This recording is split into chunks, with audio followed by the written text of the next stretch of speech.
Anthony Salerno es conocido en los círculos delincuenciales como el Gordo Tony. Si te suena conocido su apodo, no se trata del personaje de una icónica serie de dibujos animados, sino de un capo de carne y hueso que fue una figura emblemática del crimen organizado neoyorquino. Con su imponente figura corpulenta y su rostro marcado por el tiempo, no solo se destacó por su presencia física, sino también por su destreza en los negocios ilícitos. A lo largo de su vida, escaló posiciones dentro de los Genovese, convirtiéndose en su jefe de fachada a principios de los años 80. A continuación, la vida de un hombre que fue el chivo expiatorio de su clan para las autoridades, encubriendo así a los verdaderos cabecillas. Este es Anthony Salerno.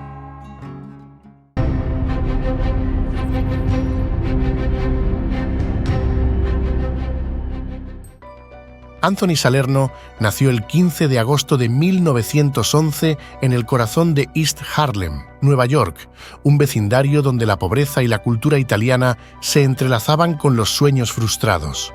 Hijo de Alfred y Mary Salerno, Anthony fue uno de varios hermanos en una familia que apenas lograba llegar a fin de mes. Creció rodeado de las angustias de una familia inmigrante que a duras penas trataba de mantenerse a flote en una ciudad que no hacía concesiones. Sus padres trabajaban largas jornadas para ofrecerles lo mínimo, un poco de pan con un vaso de agua para cada uno sobre la mesa, 3 veces al día, lo que implicaba poco tiempo y recursos para atender la educación y las necesidades afectivas de sus hijos.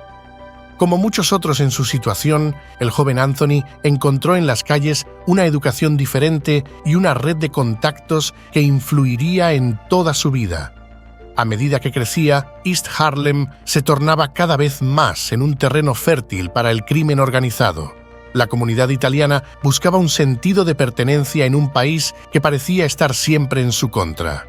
Aquí, las pandillas y las familias de la mafia se consolidaban como alternativas a la falta de oportunidades laborales y a los abusos sufridos por los inmigrantes. Con aquel panorama de fondo, Anthony fue absorbiendo el código de las calles, convirtiéndose en un experto en leer los gestos de desconfianza y los silencios elocuentes de aquellos que lo rodeaban. Pronto, las aulas dejaron de ser una opción y se sumergió de lleno en un mundo que para otros era tabú, pero que para él, con apenas unos años, ya se sentía como un hogar. Bajo la tutela de Michael Coppola, jefe de la pandilla de la calle 116, Anthony empezó a comprender el verdadero valor del dinero, no el de los billetes en sí, sino el de las oportunidades que estos creaban. Michael y él compartieron una amistad forjada en la violencia y la codicia. En los años 30, Coppola, ya curtido en las filas de la familia criminal Luciano, controlaba el grupo de la calle 116, una pandilla que no temía ensuciarse las manos. Allí, entre apuestas y extorsiones, encontró al joven Salerno, un novato con hambre de poder y un talento nato para el negocio sucio. Bajo la tutela de Michael, el aprendiz comenzó a entender cómo funcionaba el juego y se fue involucrando con aquella familia. Bajo la mirada fría de Coppola, el muchacho aprendió a moverse con pasos cortos pero firmes entre los bares clandestinos, donde la gente apostaba más de lo que tenía y pagaba caro cada deuda. Con cada golpe y amenaza, Anthony iba ascendiendo, ganando la confianza de Coppola y asegurándose un lugar en la estructura. Era un pupilo atento, que no solo imitaba los movimientos de su mentor, sino que los perfeccionaba con un pragmatismo que, dentro de organizaciones de esa calaña, era envidiable. Para él, la movida era simple. Mientras controlara el juego, nunca estaría del lado de los perdedores.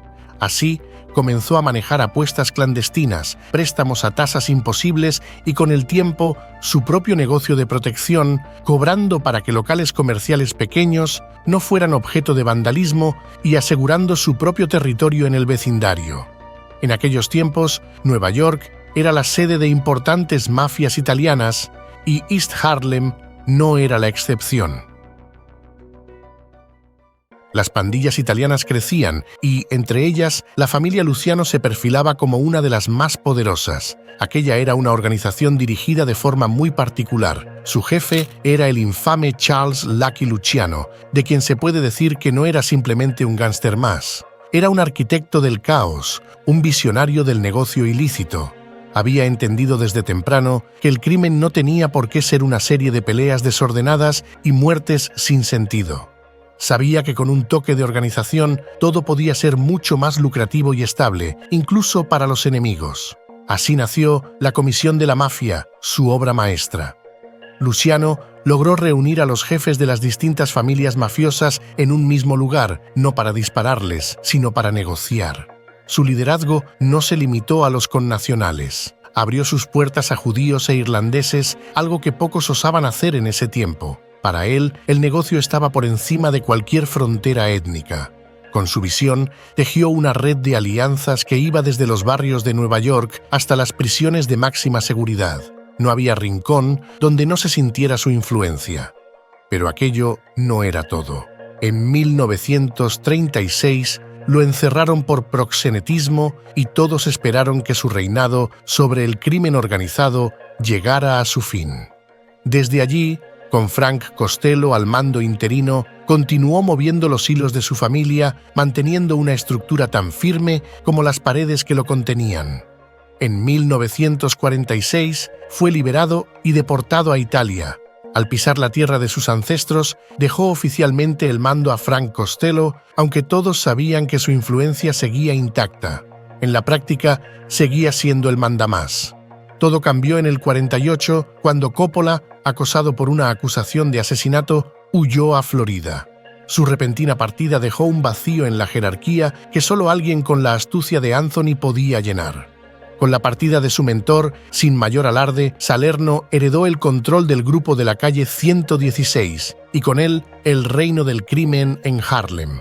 No hubo duda, se asentó como un líder temido, ampliando el imperio que su predecesor había construido y llenándolo de su propio estilo.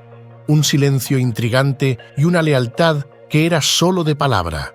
Seguía siendo un joven embustero, pero su dominio sobre la red de apuestas y préstamos ya alcanzaba cifras exorbitantes, presuntamente llegando a generar $1 millón anuales. Este éxito no solo llenaba sus bolsillos, también le ganaba el respeto de quienes lo miraban atentamente en la familia Luciano. Mientras tanto, Coppola, en la distancia, observaba. Sabía que su discípulo había tomado el control de todo aquello que él había levantado y que el joven que alguna vez había seguido sus órdenes ahora era el rey de Harlem. Paulatinamente, Nueva York se iba haciendo suya. La década de los 50 trajo para Anthony una consolidación de poder y riqueza que cualquier hombre habría apetecido.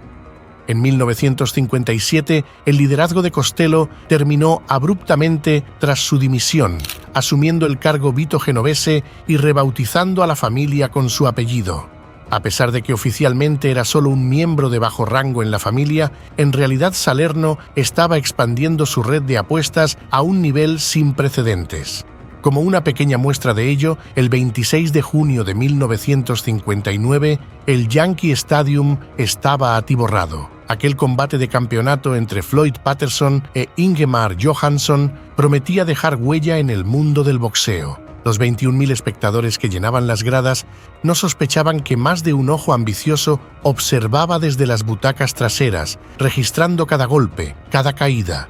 Anthony no era ajeno a este tipo de espectáculos. Al contrario, estaba ahí por el negocio, por el aluvión de apuestas que el combate había atraído. Aquel año, las apuestas ilegales eran una mina de oro, y él sabía cómo extraer cada onza de ese oro sin que la mayoría ni siquiera tuviera tiempo de sospechar.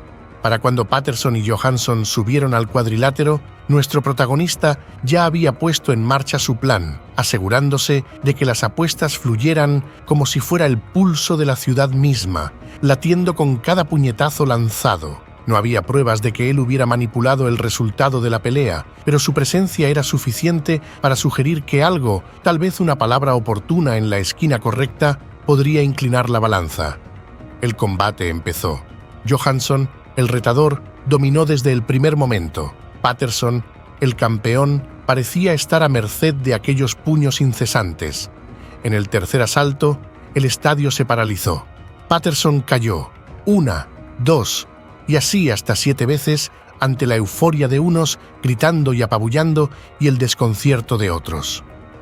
Finalmente, el árbitro sentenció el knockout. Johansson era el nuevo campeón. Anthony, en algún rincón del estadio, observaba con calma.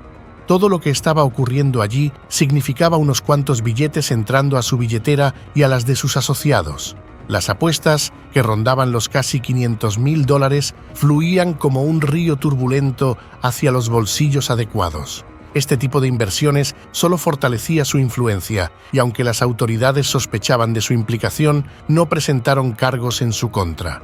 El combate de esa noche, con toda su brutalidad y su espectáculo, era un engranaje en una red mucho mayor, donde la mafia neoyorquina no necesitaba aparecer en primera fila para lucrarse con los resultados. Patterson, humillado, se retiró por un tiempo, replegándose para lamer sus heridas y preparar su revancha, y un año después volvió a desafiar a Johansson en el ring, decidido a recobrar lo que había perdido. Esta vez fue Patterson quien salió vencedor, pero en el trasfondo, Salerno no había perdido en ningún momento. Lo cierto es que su ascenso dentro del mundo delincuencial le había ganado no solo respeto, sino también la capacidad de adquirir propiedades que eran más que simples espacios para vivir. Cada una de ellas era un reflejo de la posición que iba logrando, marcada por el exceso que solo alguien en su posición podía permitirse sin cuestionamientos. Allí, en la tranquilidad de Rhinebeck, entre caballos y acres de tierra, había levantado un refugio. Su propiedad se extendía a través de 40 hectáreas, un imperio rural donde podía alejarse de la agitación de la ciudad. La granja era inmensa, con establos que parecían más destinados a exhibir su poder que a la crianza de caballos. Pero esa quietud era engañosa. Rhinebeck no era solo su retiro, sino un sitio para planear sin ser visto, donde los secretos quedaban atrapados entre la composta y el aire campestre. Y su vida no se limitaba a aquella tranquilidad bucólica. En Miami Beach, Salerno tenía otra propiedad que era su puerta a un mundo soleado y más ligero, o al menos eso aparentaba. La elección de esta ubicación decía mucho. Mientras muchos gánsteres buscaban lugares de clima cálido para escapar de Nueva York, él también lo hacía, no para ocultarse, sino para lucir el lujo de una vida al margen de la ley, bajo el curioso amparo de las palmeras y el brillo de un sol que, lejos de exhibir, encubría. Entre la playa y el bullicio social, podía aparentar que era uno de tantos hombres exitosos, de esos que alcanzaban de la mejor forma el American Dream. Y luego estaba su residencia en Gramercy Park, en pleno Manhattan, donde cada ladrillo hablaba de prestigio. Tener acceso a este espacio, a ese parque privado donde pocos podían entrar, era una muestra clara de su estatus. Allí, en su apartamento, se mezclaba con lo más exclusivo de Nueva York, caminando entre las mismas calles que aquellos que jamás habrían osado imaginar los entresijos de su vida. Sin embargo, el verdadero corazón de su imperio estaba en un rincón menos glamuroso de la ciudad, el Palma Boys Social Club, en East Harlem. Allí no había lujos, excentricidades ni parques exclusivos. Era un sitio modesto, casi insignificante para quien pasaba sin detenerse. Pero para él era el epicentro de todo, el lugar donde el crimen organizado se tejía intrincadamente como la telaraña. No era solo un club, era una oficina disfrazada de espacio de recreo. Entre los murmullos y las risas de quienes se sentaban en sus mesas, se elaboraban planes, se decidían destinos y se controlaba una extensa red con la meticulosidad de un reloj suizo.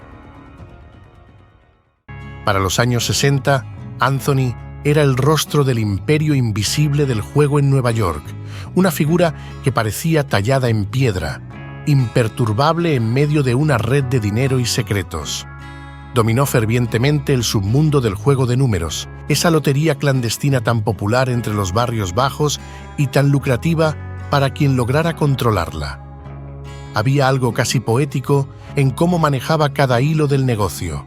Los números, simples dígitos que para otros significaban sueños o supersticiones, para él representaban poder, uno que medía en silencio desde las esquinas de Harlem hasta los barrios más grises del Bronx.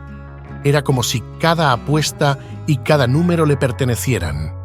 La cifra de $50 millones anuales que se le atribuía, aunque nunca confirmada, bastaba para que todos guardaran silencio. Por aquellos años se le empezó a conocer como el Gordo Tony, debido a su físico robusto y su estilo de vida, que incluía el hábito de fumar puros y usar un sombrero fedora. A pesar del silencio, cierto ruidito empezaba a colarse en los oídos del FBI. A medida que sus operaciones se expandían, los agentes comenzaron a sentir la necesidad de derrumbar ese imperio. No era solo la cantidad de dinero en juego, era el descaro con el que movía sus piezas, burlando cada atisbo de control legal. Pero Salerno tenía un arma secreta, su conexión con Roy Cohn, un abogado con una reputación tan gris como las paredes de las cortes, donde había defendido a políticos, mafiosos y alguna que otra figura que prefería permanecer en el anonimato. Más que un abogado, era un escudo, un maestro de la manipulación judicial, un tejedor de influencias. Para Anthony, contar con aquel abogado era como tener a la ley de su lado, una burla macabra a todo el sistema que pretendía atraparlo. Cohn, con su estilo agresivo, se encargaba de que cualquier intento de los fiscales por atrapar a su cliente se convirtiera en una batalla de desgaste. Atestiguar en contra suya se volvía casi un suicidio legal, porque ese profesional del derecho sabía cómo quebrar la credibilidad de los testigos, cómo sembrar la duda en cada palabra y testimonio. El FBI, desesperado por encerrarlo, observaba cómo las investigaciones parecían deshacerse en sus manos. Y mientras ellos luchaban, Anthony no dejaba de ganar. Las cifras crecían, las apuestas no paraban y su aura de invulnerabilidad se consolidaba. Cada año que pasaba, el imperio del juego de números seguía siendo suyo, intacto, como si estuviera protegido por un manto invisible. En el 69 llegó un nuevo jefe familiar, Philip Lombardo. A pesar de los pesares, los años de oro no durarían para siempre. En 1978, el muro de impunidad que Anthony había construido alrededor de sí mismo comenzó a mostrar sus primeras grietas. Fue condenado por fin a 6 meses de prisión por apuestas ilegales y evasión de impuestos. Para cualquiera en su posición, 6 meses era una burla, una puerta cerrada, pero para él era un recordatorio inquietante. El imperio que había levantado no era tan inquebrantable como creía. Durante ese tiempo entre rejas, Salerno no dejaba de pensar en cómo la edad y los achaques le cobrarían factura tarde o temprano. Por primera vez, sintió que el tiempo no estaba de su lado. Al salir de prisión, los años no tardaron en pasarle la cuenta. Apenas comenzaba 1981 cuando sufrió un derrame cerebral a sus casi 70 años de edad. El golpe lo hizo retirarse temporalmente a su finca en Ruaimbeck. El retiro era solo una apariencia. Incluso en la calma de aquella propiedad apartada, él seguía moviendo los engranajes de su imperio desde la distancia, con la determinación de un hombre que sabe que aún le temen. Aunque su salud estaba en declive, el poder y el respeto que había ganado en la familia genovese no menguaban. Oficialmente había ascendido a subjefe familiar, pero en la práctica muchos lo veían como una especie de jefe en funciones. No obstante, las cosas nunca son lo que parecen. El 29 de marzo de 1981, la muerte de Frank Thierry abrió un vacío en la cima de la organización delictiva. Ese hombre había sido el jefe de fachada indiscutible desde hacía casi una década y sus manos abarcaban cada rincón de la ciudad. Durante los años en que Thierry estuvo al mando, Salerno había sido un hombre de su entera confianza, el brazo derecho que lograba muchas de las cosas que la familia criminal se proponía. Era el encargado de gestionar los territorios más codiciados de la ciudad, aquellos en donde el dinero fluía sin interrupciones. Apuestas, préstamos y extorsiones eran el pan de cada día en las calles bajo su control. Para cualquiera en el bajo mundo, nuestro protagonista era intocable, una figura tan omnipresente como temida. A su lado siempre estaba Vincent Cafaro, un tipo que siempre parecía el más leal. Anthony, un hombre algo mayor, con la mirada severa y un físico imponente, asumió entonces el liderazgo de la familia. Era una decisión esperada, casi una formalidad, y él sabía que estaba tomando el lugar de un hombre que había muerto sin cumplir sus condenas. El ascenso de Salerno, sin embargo, era una mera fachada, un espectáculo montado para las autoridades. era el rostro visible, pero detrás de él estaba Vincent Gigante, el verdadero líder. Él era el jefe de los Genovese desde la jubilación de Lombardo, sucedida ese mismo año. De esa manera, desde el primer día de su liderazgo, él aceptó su rol de jefe de fachada. No era él quien tomaba las grandes decisiones, esas le correspondían a Gigante. Gigante era un genio en el arte de las apariencias. Había perfeccionado la práctica de tener a otros cargando las culpas mientras él giraba directrices. Los Genovese venían utilizando jefes de fachada desde la época de Vito Genovese, un truco para despistar a la ley, y Gigante lo llevó al extremo, manteniendo al jefe de fachada como el chivo expiatorio perfecto. Para la policía y la justicia, él era la presa, el rostro que justificaba redadas y juicios, mientras Gigante operaba con una impunidad casi teatral. Durante sus primeros años en el cargo, el gordo Tony mantuvo las cosas en orden. Las operaciones de la familia Genovese parecían inmunes a las embestidas de la ley, pero en 1985 las cosas cambiaron drásticamente. Salerno ya era una figura clave en la mafia neoyorquina, aunque su notoriedad sería su perdición. El gobierno lanzó el llamado Juicio de la Comisión, una ofensiva judicial sin precedentes, orquestada por el fiscal Rudolph Giuliani, que buscaba destruir a las familias mafiosas de Nueva York. El juicio no solo fue un golpe para la familia Genovese, sino para todo el entramado criminal de la ciudad. A pesar de que la prensa y las autoridades insistían en pintarlo como el jefe más poderoso de América, muchos sabían que esto era, por decirlo menos, una exageración conveniente para fortalecer el caso en su contra. Con su peligrosidad sobrevaluada, su solicitud de fianza fue negada y la Corte Suprema respaldó la siguiente decisión: quedaría encerrado. Mientras esperaba este juicio, Salerno tuvo que enfrentar un segundo proceso en el 86 por cargos de crimen organizado, en el cual se le acusaba de ocultar intereses en empresas de concreto, además de estar implicado en el apoyo de la elección de Roy Lee Williams como presidente nacional del sindicato de camioneros. La sentencia, dictada en enero del 87, fue demoledora: 100 años de prisión sin posibilidad de libertad condicional y una multa de $240.000. En el frío y vacío silencio de la sala de justicia, el veredicto cayó sobre él como una losa final. La ironía era palpable. El supuesto jefe de una de las organizaciones criminales más poderosas de Estados Unidos, un hombre que había sido temido y respetado, terminaba en una celda por crímenes que otros habían orquestado. Claro, para entonces, ya Salerno era casi una leyenda de la mafia en los ojos de los medios y, a la vez, un peón sacrificado en el ajedrez que jugaban los verdaderos jefes. Gigante seguía protegido mientras su protector cargaba con todo el peso de la ley y la notoriedad pública. La traición no tardó en llegar. No mucho después de su condena, Vincent Caffaro, aquel hombre que había estado a su lado durante años, decidió colaborar con el gobierno. Aquel traidor, con una mezcla de cinismo y pragmatismo, reveló cada detalle de la organización, confesando que el gordo Tony nunca había sido el verdadero jefe y que todo había sido una ilusión cuidadosamente construida. Con cada palabra, desmontaba los mitos en torno al mafioso encerrado y dejaba al descubierto la estructura interna de la familia Genovese. Caffaro reveló detalles que habían sido cuidadosamente escondidos durante años, dejando en claro que el gordo Tony había sido un mero instrumento. Aún así, la justicia no cedió. En su sentencia no se le juzgó por ser un jefe, sino por sus crímenes. La figura que había forjado se fue desdibujando, perdida entre las paredes de una prisión que no abandonaría jamás.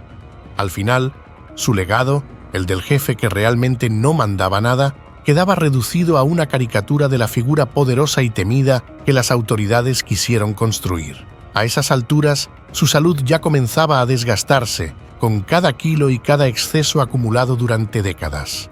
Para la justicia, aquel juicio de la Comisión de la Mafia fue una victoria, pero para Salerno no fue más que el inicio de una cadena de condenas. En 1988 recibió otra sentencia de 70 años. Básicamente, no iba a salir nunca de la jaula.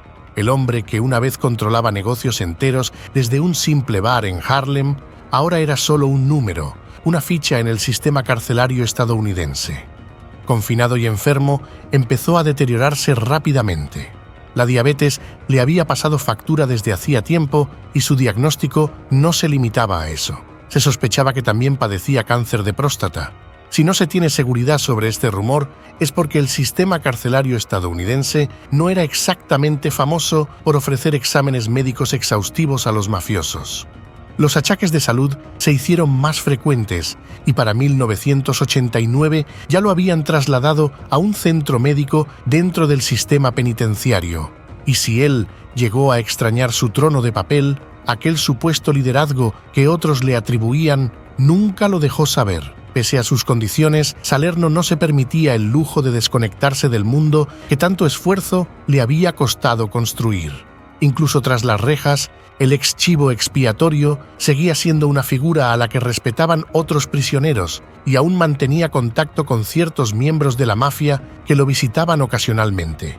Entre charlas y miradas discretas, intercambiaban la información que le permitía saber cómo iba el mundo fuera de aquellas paredes grises. En las mismas instalaciones, otros gánsteres notables también cumplían condenas y las celdas y pasillos se transformaban en un escenario de encuentros furtivos, de alianzas y traiciones susurradas en voz baja. A pesar de su humillante situación, continuó ejerciendo cierto dominio entre los internos y aprovechaba cada pequeña ventaja que su reputación le brindaba. Dentro del sistema penitenciario, tenía acceso a ciertos beneficios que otros solo podían soñar, desde mejores condiciones en su celda hasta el privilegio de ciertos alimentos que mitigaban su encarcelamiento. Con todo y ello, la cárcel nunca sería Harlem, y mucho menos el mundo al que él estaba acostumbrado. Aquel pequeño reinado tras las rejas era solo una imagen pálida de su antigua vida. Con el tiempo, su cuerpo fue cediendo a la presión de sus propios excesos y al peso de sus años. La enfermedad se apoderó de él y su salud, deteriorada por décadas de abuso, exigía cada vez más atención. Los médicos del sistema carcelario lo atendían, pero era claro que no quedaba mucho por hacer. El gordo Tony, el hombre que alguna vez fue el jefe de jefes nominal de Harlem, se fue apagando lentamente en una cama de hospital, aislado de los lujos y del respeto que su nombre alguna vez había traído consigo. Mientras esto sucedía, la incipiente y ya popular serie Los Simpson presentó por primera vez en 1991 a un personaje mafioso ficticio llamado Marion Anthony D'Amico, mejor conocido como el Gordo Tony. Se dice que puede estar inspirado en nuestro protagonista, no solo por su apodo y su nombre, idénticos a los suyos, sino también porque, dentro de la lógica de la serie, figura y realiza el trabajo sucio para el verdadero líder, Don Vittorio Di Maggio. Si lo piensas bien, no suena muy diferente a su relación con Vincent Gigante. Asimismo, Salerno se encontraba en una ciudad de Missouri que se llama igual a la ciudad donde vive la familia amarilla, Springfield. Desde entonces, se ha vuelto un personaje recurrente con el paso de las temporadas. El 27 de julio de 1992, a los 80 años, el verdadero Gordo Tony falleció encerrado en una desabrida sala del Centro Médico Federal en Springfield, Missouri. Aquel hombre, que había amasado millones a través de negocios legítimos y no tan legítimos, murió solo, rodeado de paredes de concreto, en lugar de las lujosas oficinas que alguna vez frecuentó. Los titulares hablaron de complicaciones derivadas de un derrame cerebral, además de su diabetes y el cáncer que, hasta el último momento, siguió siendo solo una sospecha.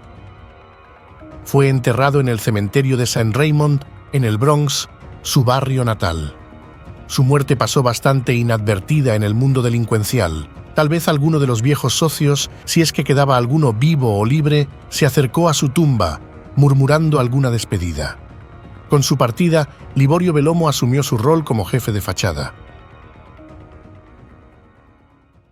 Lo llamaban el príncipe de la mafia. Su padre aprobó un contrato sobre su cabeza, pero al final suplicó redención ante la sociedad. Michael Francese. El video con su historia lo tienes justo ahora en pantalla.